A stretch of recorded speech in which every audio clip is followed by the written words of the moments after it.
Greetings. I wanted to take about 15 minutes today to talk to you about Chapter 7 of your text. Chapter 7 is an important one because in it best discusses the processes through which government policy gets made. Understanding this is important for any citizen, but it's particularly relevant here since claims makers leverage their knowledge of how policy gets made in order to advance their goals. So to begin with, we need to understand how policies come into being and how they're executed. First, bear in mind that in the United States, policies are made and implemented at several different levels of government. We hear most often about federal policy, but policies, of course, exist at the state, county, and municipal level as well. Government policies are set into motion with the passage of laws, something which is usually the responsibility of a legislative body. At the federal level, the relevant body is the Congress, which of course consists of the Senate and the House of Representatives. The President, as the head of the executive branch, can advocate for new laws, but he has no authority to make those laws. President Obama, for example, wanted to revamp the way that health care is delivered and paid for in the United States, but needed to persuade the Congress to pass the statutes that would actually bring about the change. And as we know, the Affordable Care Act only partially achieved the president's vision.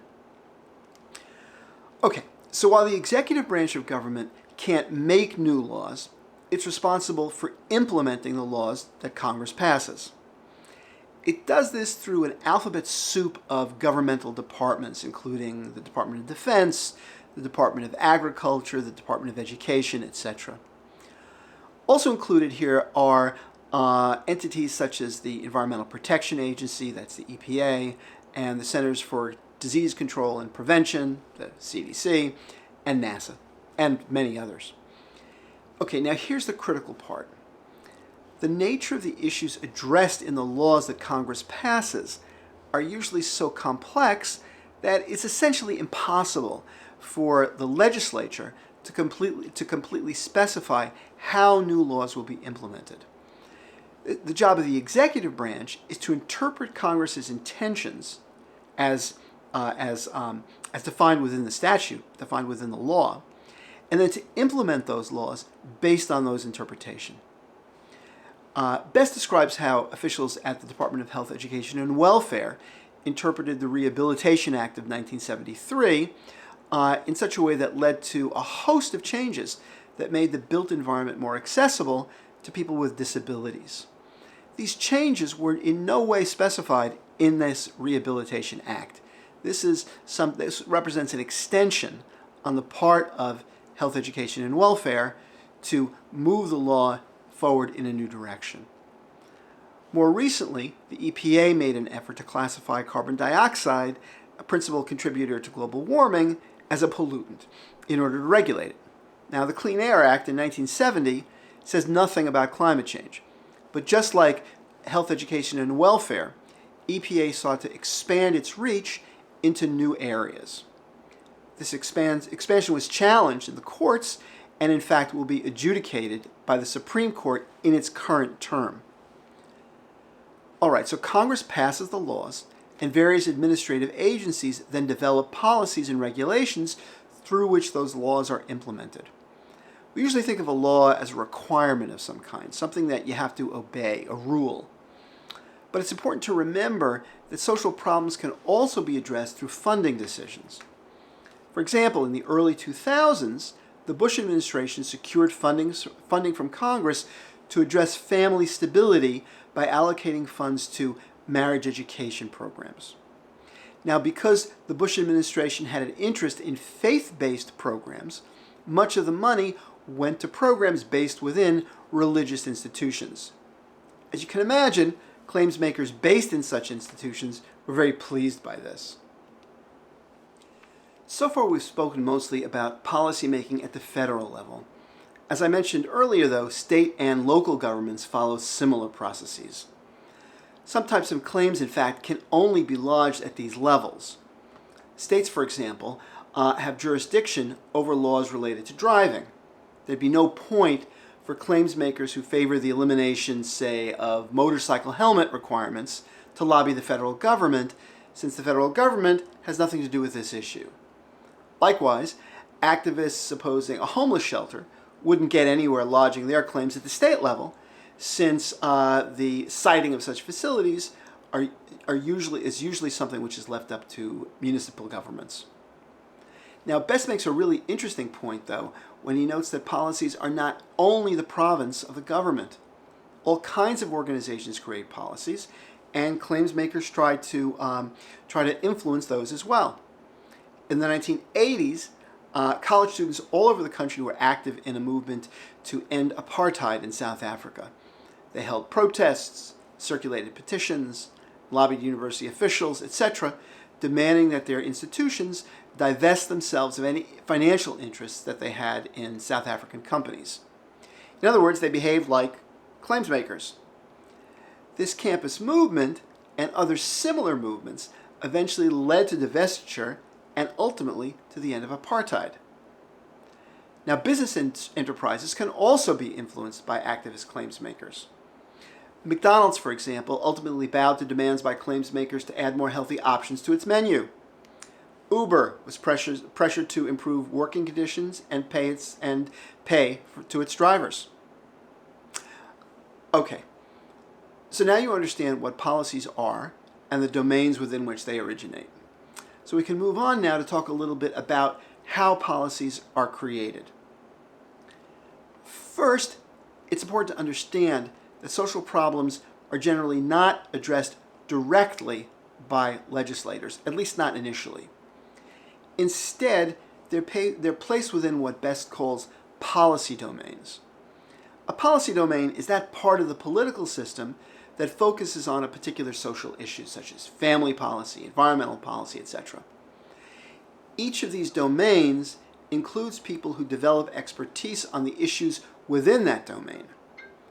These include congressional committee staff, personnel within the relevant federal agencies, folks located in think tanks and universities, lobbyists, and of course, claims makers themselves. Although it's the legislative body that actually passes the laws, the detailed content of these laws are almost entirely created by outside experts. Like the media organizations, though, that we talked about in Chapter 5, these outside experts, as well as the legislators who they report to, face constraints simply based on the sheer number of social problems claims that are presented to them. There's just not enough time in the day, nor funds in the budget, to address all of the claims. Moreover, claims are often controversial and bring with them opposing counterclaims. For example, claims to eliminate lead additives in gasoline due to its effect on health come with counterclaims from the oil and automobile companies stating that without lead, the cars wouldn't operate properly. So, because of limits on policymakers' capacity and because of the prevalence of counterclaims, it can take years for a problem to be addressed. It's not too much to say that the stars need to be aligned in a particular way in order for a claim to move forward in the policy process and eventually to be addressed in a new law of some kind. So Best talks about John Kingdon's three-stream model, which describes this process.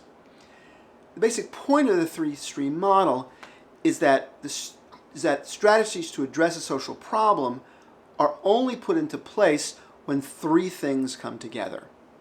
First, the problem has to be recognized, and again, as we've been discussing throughout the term, this happens mostly through the efforts of activist claims makers who identify them, produce evidence about them, and present them as a threat to some important social value. Second, the problem has to enter what Kingdon calls the policy proposal stream. This is the domain of insider claims makers, the experts who actually develop policies to address the problem.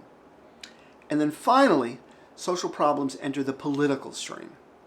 This stream has mostly to do with a particular political situation in existence at a given time. For example, is the Congress and presidency held by members of the same political party? Has some event galvanized interest in the problem? Since many policies involve new government spending, how amenable are decision makers to budget increases? When these three streams come together, laws and policies become possible.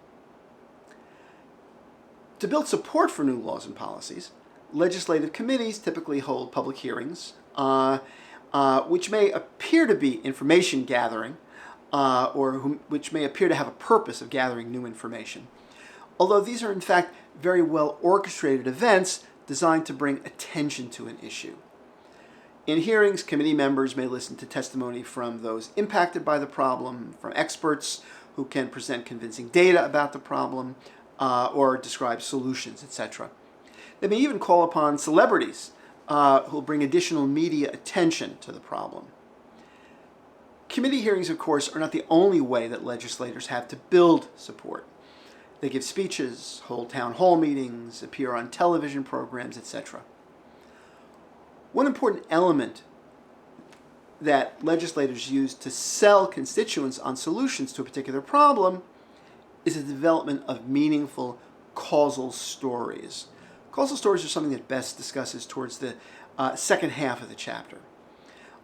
They explain the cause of a troubling condition in a way that encourages the public to favor the policymaker's interpretation of the problem.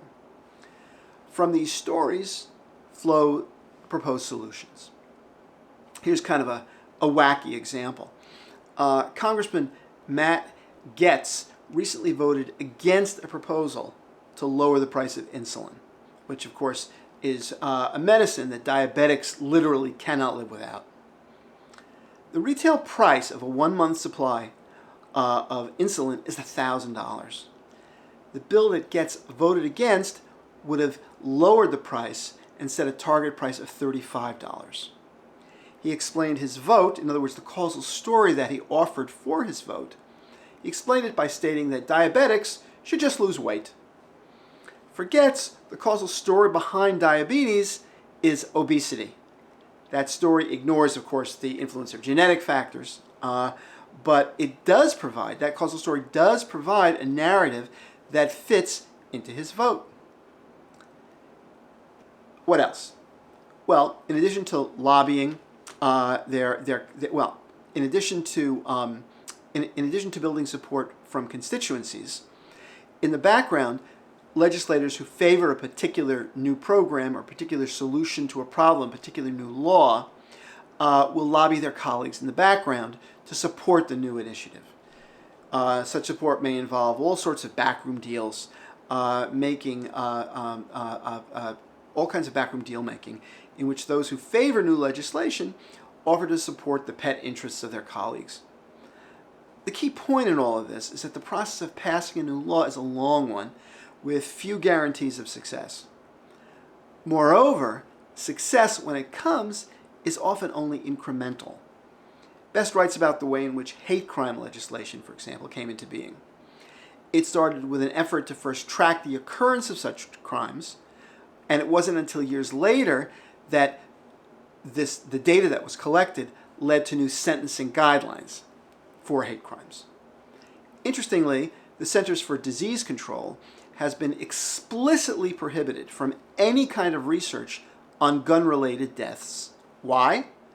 Precisely because gun rights activists understand that better data might make it harder for them to prevent meaningful gun control.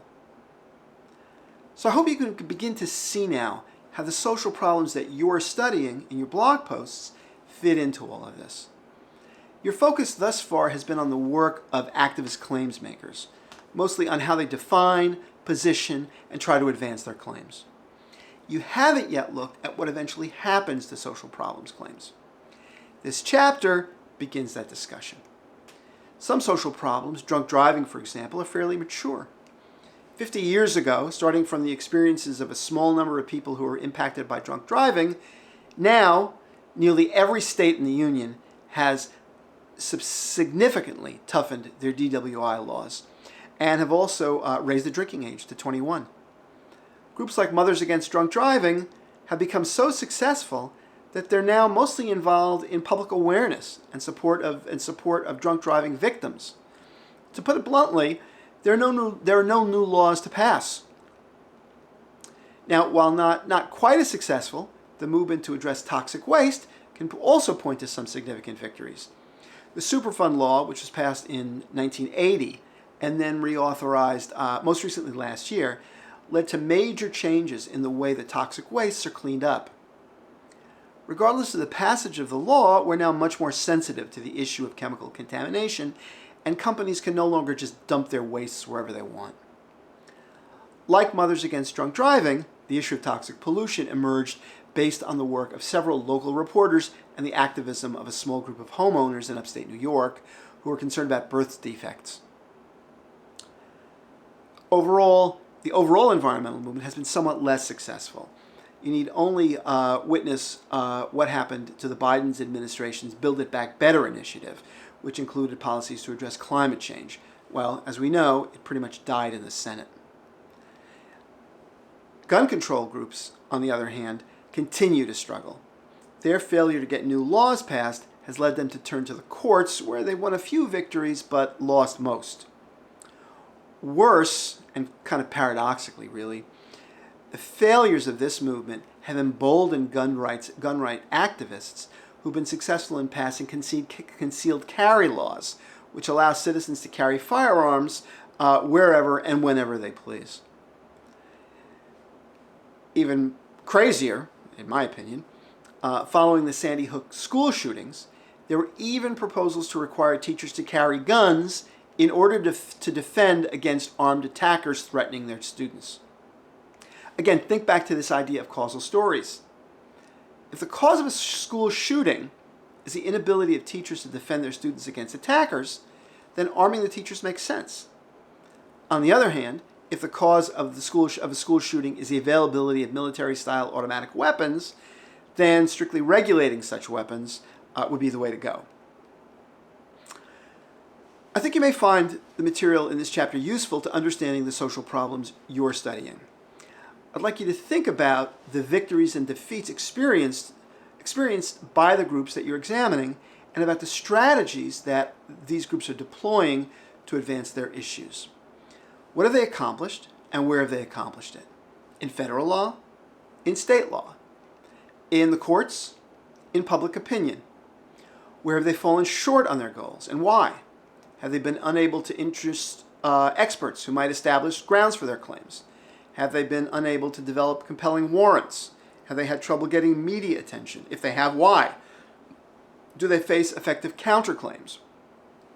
Ask yourself, what should be the groups that you're studying? Ask yourselves, what should be their next move? Before we wrap up, let me just remind you that though I didn't cover it here, I do want you to pay attention to what Best says about symbolic politics. In a word, symbolic politics relates to the symbolic functions of taking particular stands on social problems.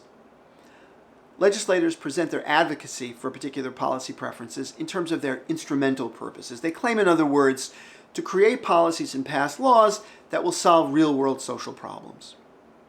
But policies and laws also serve symbolic purposes to the extent that they call out important social values. I'm not going to say anything else about that here, but again, I definitely want you to pay attention to what Best says on that subject. Okay, I hope you found this useful.